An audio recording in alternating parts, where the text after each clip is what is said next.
things I do for you guys.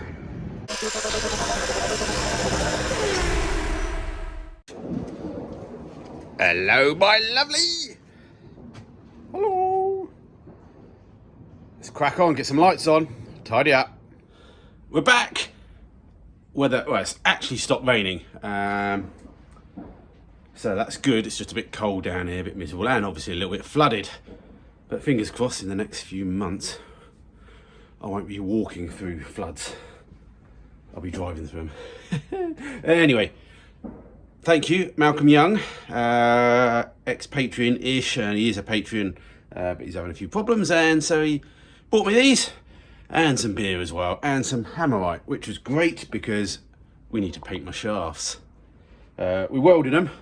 I took everyone's advice, so don't feel offended. I did everything everybody said. And we'll give them a go. I think I'd had the amps up a little bit too much on one of the welds, so they may break, but we can make some more ones, can't we? The principle is to see if we can actually reverse it out the garage one day.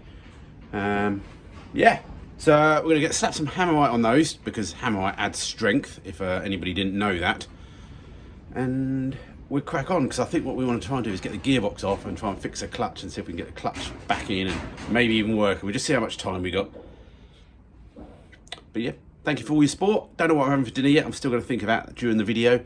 But yeah, leave a comment below. Let us know what you've had for your dinner or having for your dinner. And let's crack on and do some painting.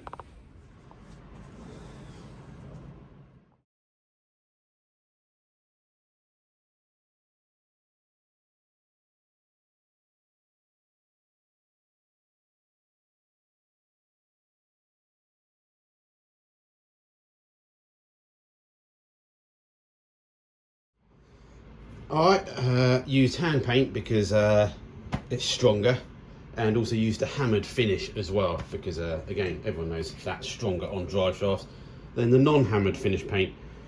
Also got myself a torpedo heater here that doesn't seem to start, so picked that up cheap. Obviously it was cheap because it didn't start. We're going to try and fix that at some point as well. Whoop.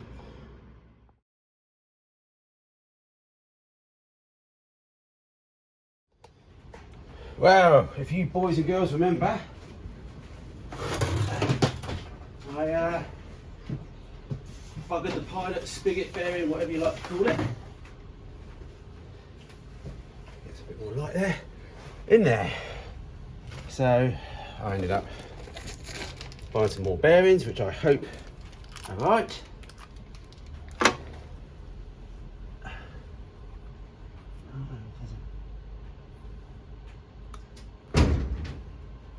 No clip, I thought there was a clip on there. Oh, I've taken the clip out already. And then I bought myself some puller off Amazon. So we'll give that a go.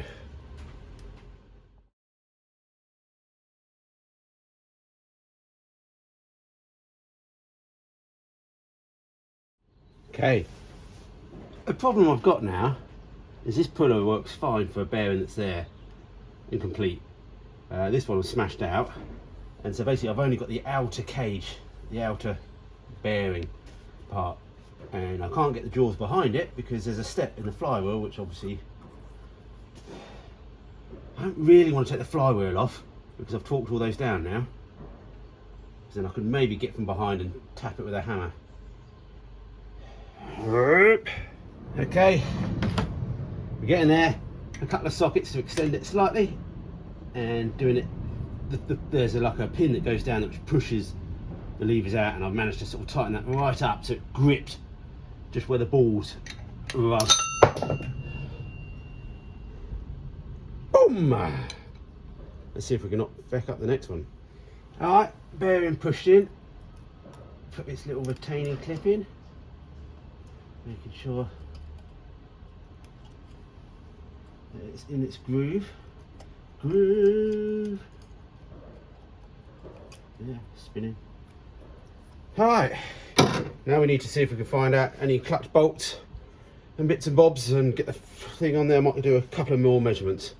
Okay, I've been highly technical. I put the spacer plate on.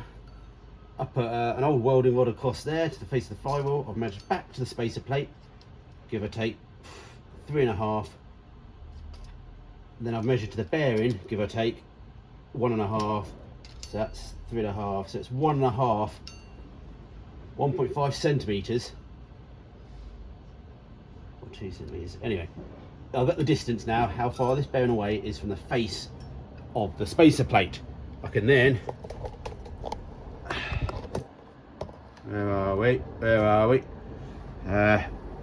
put the bar across there and measure to the end, or measure 2 centimetres in basically, and that now goes on the spindle, and I can see why, and basically I can see why, put the stirrup across there, and 2 centimetres in, bearing will be sitting on the pilot bearing. I could see with the spacer on it would have been further forward, and even the splines would have been starting to push on the bearing, which obviously is what happened. So we know now that that will go in the bearing okay. Now we've got to see if the actual clutch will fit with the bell housing still on. Now we've got to space it out. 3D printed myself a clutch alignment tool. As I said, this clutch plate and diaphragm would come off a Porsche. It was a gamble because I wanted the flywheel, which was incorrect anyway and didn't fit, but it looks like it might fit. So that says gearbox side on it, so that's the side the gearbox goes on.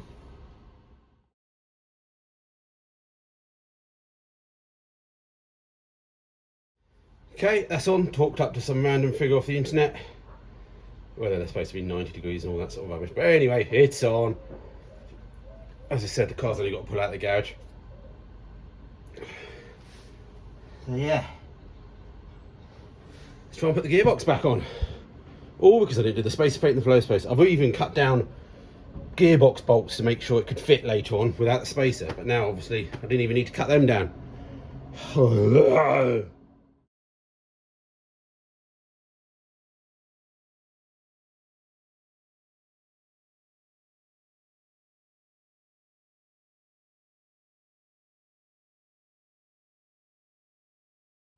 Sit rep. Yeah, gearbox ain't on. Still not going on.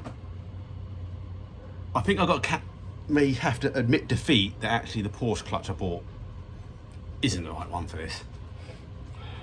All I can think now, I took the clutch back off again because it looked like it was a little bit out of alignment.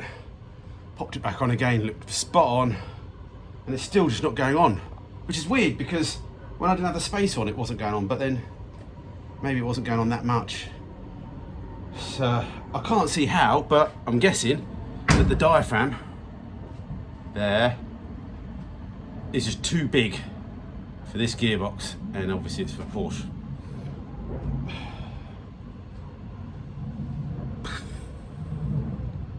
Should do my research, Matthew, shouldn't I? Should do my research.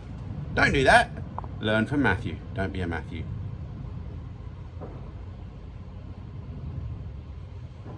Time for some lunch. Leftover pizza. Okay, one last attempt while I'm having my lunch and so I can think about things in the evening is I made a little cardboard template very accurately for the shape of the clutch diaphragm. I then mirrored it and made myself that, and sort of trying it round. So I've sort of drawn roughly the bearing and the splines. I was expecting the splines to be a bit further down, but again, maybe I'm not 100% accurate. But at the moment, I can't see what's actually hitting anyway. Okay, I've had enough of the clutch. I can't figure it out. It feels like it's just not going in the pilot bearing, but it should do. So it's not that. It definitely doesn't feel like it's anything clunking along the side, so it's definitely something on the shaft. So it's just hitting the, the clutch is wrong. I've got to figure out what clutch I need and order it up. So let's forget that. So what's the most important thing we can do now when we haven't got a clutch that works? We could run a clutch line. So I've got some new copper nickel pipe. I always say copper pipe, I just mean the copper nickel nally stuff. So do forgive me. So yeah, slave in there. Do you remember what we were doing? Slave in there. We've got the quick release fitting on there. We put a little compression fitting on here. Compression is going to be fine for clutch. We're going to run a little pipe towards the back here and flare that so that it then goes onto this contraption here, which will then take it onto some flexi hose that I've got. Flexi hose round to a bracket up on the bulkhead here, and then a hard line all the way to the front to meet up with the sausages at the front. So let's get that bit connected up. Okay, brake flaring tool. Google how to use these, YouTube them. Better people out there to explain it than me. I'm supposed to have a little bit of grease, but I've left that at home. But anyway, it'll be alright. So yeah, just need to get the, make sure you always put your fitting on. And yeah, this is pretty simple to use. Slide it in so this nut as far as it goes. Tighten up these 2 bolts. Take the fitting out and do something with it. Find the other fitting that's supposed to go with it, which I haven't got. Okay, it's turning into one of those days, isn't it? One of those days. Well, let's try and build a drive shaft because we've got nothing better to do, and see if that goes wrong. Managed to keep those CV joints in, welded it, the heat didn't even get down there. And yeah, I don't know, got some new ones off eBay. Oh, I don't know. It's going.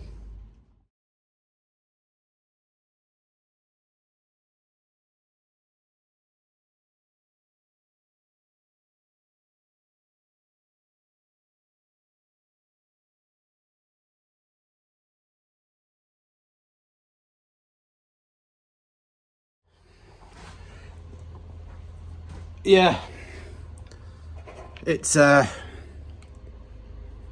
of those days where you just go, nothing is working, and we're gonna go home. So I'm sorry that there was nothing in this video, just lots of failures. And yeah, it's mostly to do with me finding tools laying around, not finding things, ordering the wrong parts, but most of the time things go okay. Some days you will always get this, even if you get all the right parts. Those CV joints aren't going on for some reason, the clips just... So before I start getting the big hammer out, I'm putting it down and stepping away, going home, and go finish watching Die Hard 3. So yeah, thanks for all the support. If you want to hit the like button, please hit the like button. Leave a comment, cheer me up. Let us know what you're having for dinner. I might stop and get some Hunter's chicken or something. Yeah, I'll do that. That's always nice. That's always cheers me up. Alright, yeah, if you want to help me in any way, check out the description. Otherwise, let's see how the midweek goes.